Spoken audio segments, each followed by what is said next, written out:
இந்தாங்க காஃபி கொடுமா.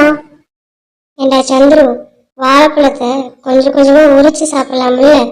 முழுசா உரிச்சு வச்சிருக்கிற, அழுக்காகாதா? ஐயோ, ஒரு பொருளை உன்னால பத்திரமா வச்சுக்க முடியாதா? இப்படிதான் வேஸ்ட் பண்ணுவியா? அதவே எடுத்து சாப்பிடு, அப்பதான் உனக்கெல்லாம் புத்தி வரும். கன்ஃபார்ம் கன்ஃபார்ம், அதேதான் அதேதான் நடக்க போகுது. என்னங்க சொல்றீங்க? உனக்கு 90 வயசு ஆகும்போது உன் சாப்பாடு உன் கை தவறி கீழே விழும். அப்போ உன் பையன் உன்கிட்ட வந்து, ஏமா உன் மருமக எவ்வளோ கஷ்டப்பட்டு என்ன அவசரத்துல செஞ்சு தரா, இப்படித்தான் கீழே போட்டு வேஸ்ட் பண்ணுவியா? அதவே எடுத்து சாப்பிடு, அப்பதாம்மா உனக்கெல்லாம் புத்தி வரும் அப்படின்னு சொல்ல போறான் பாரு. என்ன?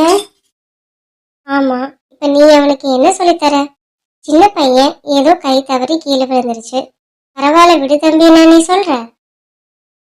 குழந்தை ஏதோ தெரியாம போட்டுட்டான்னு நீ புரிஞ்சுக்கல. அப்போ வயசாயிட்டா கை நடக்க வந்து கீழே விழத்தான் செய்யணும், அவன் மட்டும் எப்படி புரிஞ்சுக்குவான்? குழந்தைங்க இந்த உலகத்துக்கு வரும்போது அவங்களுடைய மைண்டு பிளாங்கா தான் இருக்கு. நம்ம வாழ்ற முறையில எல்லாத்தையும் அவங்களுக்கு சொல்லித்தரோம். இந்த மாதிரி ஒரு அனுபவத்தை நீ அவனுக்கு கொடுக்கும்போது வேஸ்ட் பண்ணக்கூடாதுங்கிற எண்ணம் அவனுக்கு வராது. இப்படிதான் நம்மளை அடுத்த கஷ்டப்படுத்துவாங்க, அதனால நம்ம பெருசாகும் போது இதைத்தான் பண்ணணுங்கிற எண்ணம் தான் அவனுக்கு வரும். முதல்ல நீங்க திருந்துங்க, அப்புறம் குழந்தைங்களை திருத்துவீங்களா? சரியா சொன்னீங்க அத்தை, நான் தான் தப்பு பண்ணிட்டேன். என்னை மன்னிச்சிரு தம்பி, நீ போய் வேற பழம் எடுத்துக்கோ.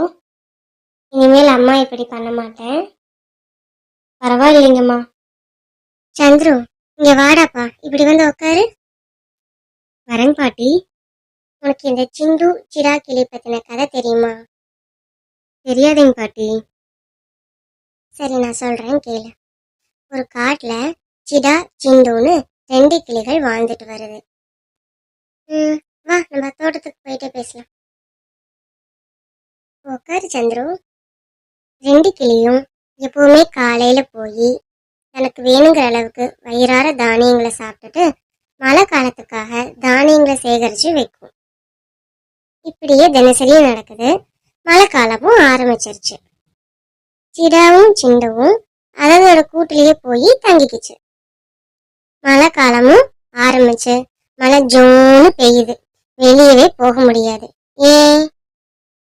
ஏன்னா பாட்டி, அந்த கிளியோட ரெக்கையெல்லாம் நனைஞ்சு போயிரும், அதனால பறக்க முடியாது, அதனால கூட்டை விட்டு வெளியே வரவும் முடியாது. ஆமா சந்துரு, நீ சொன்னது சரி. இந்த சிடாவும் சிண்டுவும் நான் சேகரிச்சு வச்ச தானியத்தை சாப்பிட ஆரம்பிக்குது. சிண்டு கிளி தனக்கு எவ்வளவு தேவையோ அதை மட்டும் எடுத்து சிந்தாம சிதறாம சாப்பிடுது. அதனால மழைக்காலம் முடியற வரைக்கும் அதுக்கு தேவையான தானியம் அதுகிட்ட இருக்கு. ஆனா இந்த சிடா கிளி என்ன பண்ணுச்சு தெரியுமா? தங்கிட்டதான் தானியம் நிறைய இருக்கேன்னு இஷ்டத்துக்கு எடுத்து போட்டுட்டு அதை அங்கங்க சிந்தியும் செதறியும் சாப்பிடுது. அதனால அதுகிட்ட சீக்கிரமே தானியங்கள் தீந்துருது. பசி தாங்க முடியாம அந்த சிடா கிளி இறந்துருது. இப்ப நீ சொல்லு சந்துரு, அந்த சிடா கிளி இறந்ததுக்கு என்ன காரணமா இருக்கும்னு நினைக்கிற? அது சிண்டு எல்லாம் பத்திரமா வச்சுக்குச்சு, சிடா நிறைய இறைச்சிருச்சு, அதனால.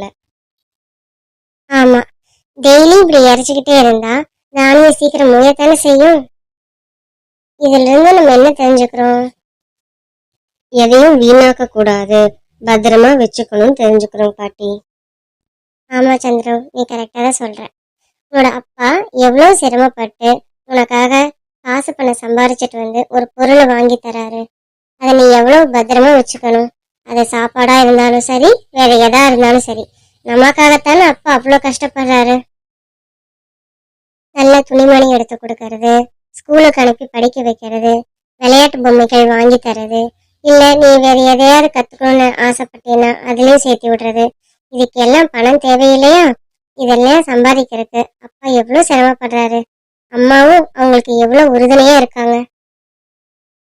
உனக்கு துணிமணி துவைச்சு போடுறது, உன் பசியை போக்குறதுக்கான சாப்பாடு செஞ்சு தரது, நீ வயிறார சாப்பிட ஸ்நாக்ஸ் செஞ்சு தரது, குடிக்கிறதுக்கு தண்ணி உனக்கு பிடிச்சி வைக்கிறது, இந்த மாதிரி எத்தனை வேலைகள் அம்மா செய்யறாங்க. உடம்பு முடியாம போச்சு அப்படின்னா உனக்கு மருந்து மாத்திரைகள் அந்தந்த நேரத்துக்கு கொடுக்கறது, அப்பாவுக்கு நல்லா இல்லைனாலும் எடுத்து செய்யறது, வீட்டை அம்மா இப்படி முழுமையா கவனிச்சுக்கிறனால தானே வெளியே போய் அப்பானால இப்படி நிம்மதியா சம்பாதிக்க முடியுது. சம்பாதிக்கிறனால தானே உன்னால இப்படி இஷ்டப்பட்ட நேரத்துல விளையாடவும் போக முடியுது. சொல்லு பார்க்கலாம். எத்தனை குழந்தைகள் இதெல்லாம் இல்லாம கஷ்டப்படுறாங்க தெரியுமா? அப்பா அம்மா படுற கஷ்டத்தெல்லாம் எல்லா குழந்தைங்களும் புரிஞ்சுக்கணும். நீங்க பெரியவங்க ஆனாலும் உங்களுக்கும் இதே மாதிரி வேலைகள் தான் வரும். இனிமேல் நானும் பொறுப்பா இருப்பேன் பாட்டி. அப்பாவையும் அம்மாவையும் கஷ்டப்படுத்த மாட்டேன். நல்ல பையன்.